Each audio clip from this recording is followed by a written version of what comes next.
entering phase 3, we had some friends at our local parish. Yeah. And they had made a comment to you at one point because they saw that we were starting our own business. We were a few years into it, and we hadn't. Yeah, it's a small parish. It's a small community, and we're very vocal about all of our trials. And so we just complain to each other as catharsis. Yeah. Well, there's actually quite a few small businesses in our parish. Yeah, there are. Like kind of a lot. And so we get together and we commiserate. Yeah, it's true. And I think it was one of those. And well, and he had said too, the gentleman, he said he had wanted for some time to invest in a local Vashon business. Right. Yeah. So I'm putting it on him, really. Yeah. It's his fault. Yep, he wanted to throw his money at us. No, he didn't. He knew there was a need, and it was a need that he had been desiring to fulfill. Yeah. And so it was actually right for both of us. Yeah. That's how I understood it. And then his wife, she's kind of like me. She does all She actually makes the things happen. Well, yes. Some ways, yeah. Well, in all the ways. In some ways, yeah. Makes the things happen. So they loaned us $46,000. Mm-hmm.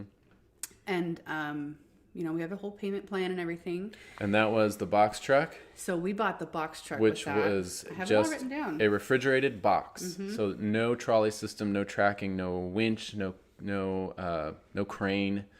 Yeah. Just a big refrigerated box. That was $11,000. Yeah. And we bought that used. And it's a good truck, manual transmission, diesel, cab over. I can turn on a dime. I can do donuts around Pebbles. It was a great purchase. Yeah. Yeah. It's a really good truck. It should have been more. It should have been more than $11,000. Yeah. That was a good truck. Yeah. We consolidated a little bit of the personal loan debt that we took out to buy the house, right? Because I mentioned we had a couple of personal loans with the down payment. So we consolidated that debt. We did a little bit of branding website work. That was a few $1,000s. Yeah. And then we did $3,500 of electric work on the shop. Yeah. We got the electricity out to the shop. Right. So that felt like a big deal. Yeah. Right. And it has a sub panel. Right. Yeah. And then that's when we bought it was $2,500 for the trolley system. Yeah. And it just sat here on the concrete slab with no walls around it. Yeah. Out of that $46,000, that's almost all of that. I've kind of gone through everything. Yeah. The last $5,000 of it went towards building out our slaughter truck. Yes. It's a whole story itself. It is. And it wasn't, a lot of things just lined up. I didn't go knowing exactly the kind of slaughter truck I needed or box truck I needed when we were shopping. I knew I needed it. I wanted it to be refrigerated. And I wanted a manual transmission, I wanted a diesel, and I wanted the cab over so I could turn on a dime and get down really tight, windy farm driveways. And that's about it. But there's a lot of other variables that are totally essential about my truck that just happen to work really well. Right. One of them being the gross vehicle weight, the GVW. It's 18,000. And anything less than that would not be very good, because the trolley and tracking system is very heavy. The framing system that we ended up putting in there. And then you put 2 beeves in there, 4 quarters. And that's true. Now, but it's not that it's a lot of weight just on the scale. It's that it's swinging weight. It's swinging. It's hanging. And that creates some very interesting gyroscopic situations when you're turning in a box truck that's already tall, and the meat is swinging. So for that reason, anything less than 18,000 GVW would be very spooky to drive, and it'd be kind of unstable. Right. And it's a 14.5-foot box, which is a really weird size, but it's perfect because I needed it. Not too small, not too... Yeah, and I kind of needed it to be large because I truck out my 55-gallon drum, which takes up a ton of room, and a pallet. I like to bring a pallet to every pig slaughter job to keep the pig up out of the dirt. We've got some bulky equipment in there. Bulky equipment, that more than the standard truck that is not scalding and scraping. But then the outfitting of the truck, the actual... Yes, let's talk about that really quick, because that was an exciting... That was a challenge. Yeah. And once again, we're in the third phase of our Meatsmith infrastructure build out.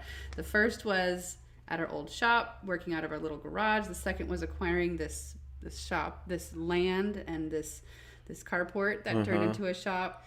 And then just sitting for a while, not being able to do much with it.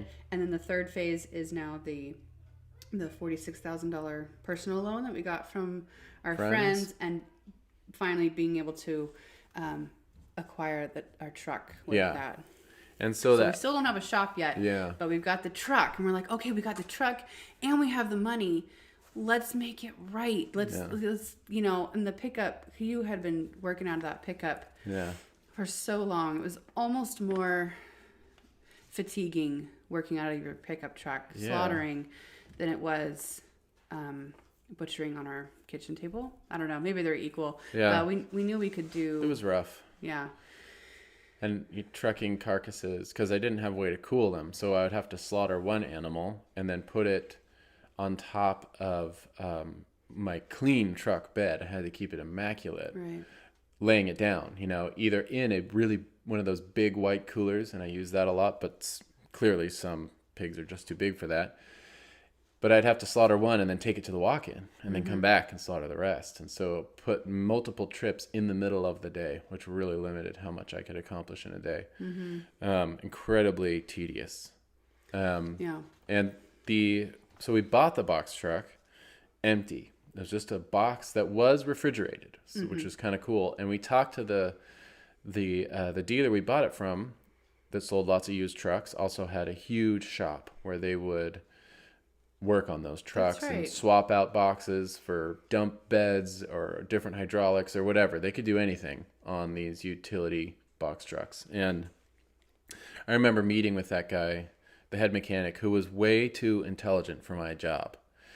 And I had to try to describe to him what I needed, which if you haven't seen what goes on in a slaughter truck, like that is not common knowledge. It's hard to describe. It's hard to visualize. And he was very much just not wanting to do it at all. Into it. But he said everything but no. So I kept kind of going at it and trying to describe it. And finally got a quote from him for just part of the tracking or the trolley system that I needed in the truck. I don't remember that. And it was like $800. Oh. And it's like, that's not going to work. Yeah. And because it was just a fragment of what the truck needed. Right. It needed a frame, a steel frame, because the box itself has not the sufficient structural members to support hanging carcasses. So we had to build a frame within the box that could support the trolley, that could then support the weight of the carcasses. And so the way that happened was, took the truck to Whidbey Island for a class. Right. And it was just an empty box, but we were using it. It was still better than the pickup. And still hanging carcasses at local grocery stores, wherever we might be. And we did a class on Whidbey Island with Glendale Shepherd, which is one of the best creameries in this region. They make amazing sheep cheese, Glendale Shepherd. We'll put a link to it. Yeah, and at that class was a guy, and at this point I was telling everybody I saw what I needed in the box truck, just in the hopes that someone would understand what I'm saying. All the trucks in this region for small custom slaughter operations were built with buddies in the driveway. Yeah. And welders, and they just figured stuff out, and they made it happen, and some of them are quite nice.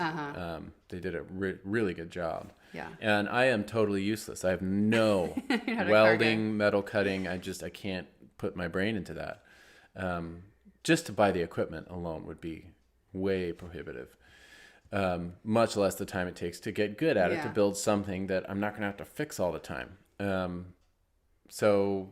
But I did find a guy that does know how to do that. So now you went to Glendale Shepherd and found this guy. We're at this class, and I am telling everyone what I need in my truck in the hopes that they'll say, hey, I know a guy, or I know a shop that can do this. And I was doing it again, and a guy named Brian, who's very skilled, he said, yeah, I can do that.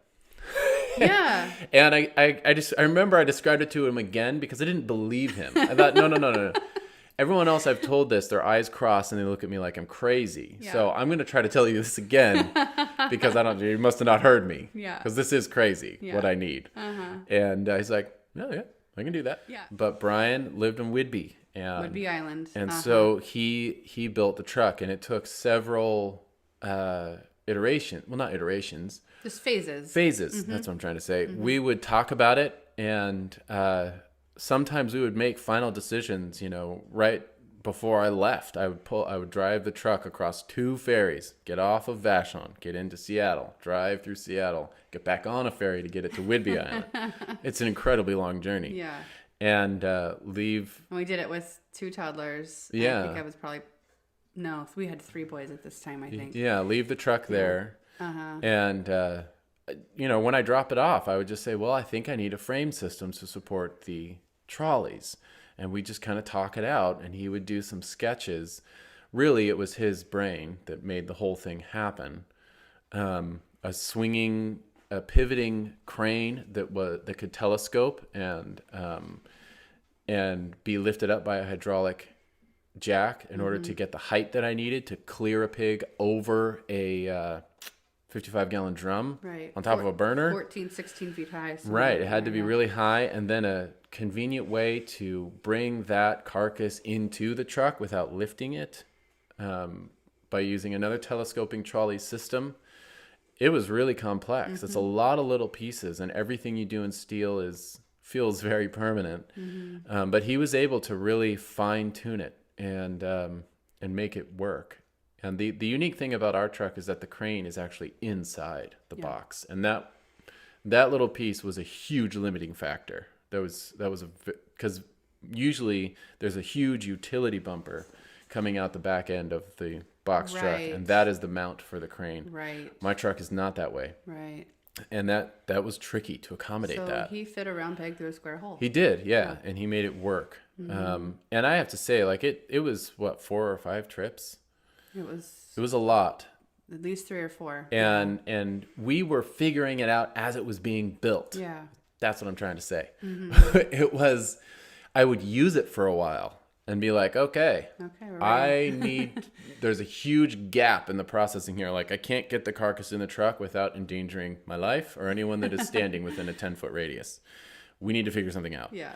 And, or there were members that didn't seem to be robust enough. And so we had to get creative and figure out ways to make them stronger. And I mean, this was all the way up until just a couple months ago, this summer. Yeah. We did work on the truck. Yeah. With a different guy. Yeah. But we've since just locally brought here. it more local. Yeah.